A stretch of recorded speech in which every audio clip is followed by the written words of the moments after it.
We are Ming Chun machinery.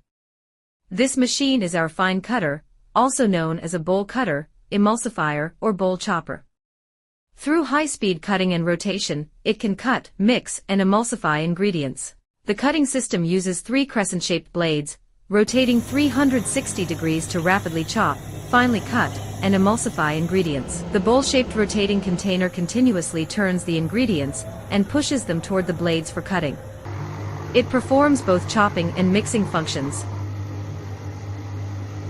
It can finely process recipe ingredients into paste or puree, making it an efficient and labor-saving machine for food processing. It is suitable for processing various vegetables, fruits, plants, jams, beans, fish and meat products at 0 degrees to -4 degrees Celsius, as well as ham, sausages, meat pastes, minced meat, and stuffed food fillings. The entire machine and rotating bowl are made of SUS-304 stainless steel, and the machine is equipped with a micro-safety switch.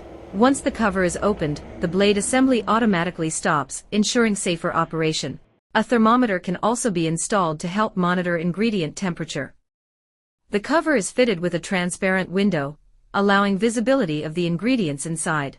The transparent window can be opened to add ingredients during operation. During meat chopping, ice cubes or ice water can be added to maintain low temperature and freshness. This machine is easy to operate, disassemble, and clean. It is ideal for central kitchens, filling processing, vegetable processing, jam production, fish paste and minced meat production, sausage and ham processing, and related industries.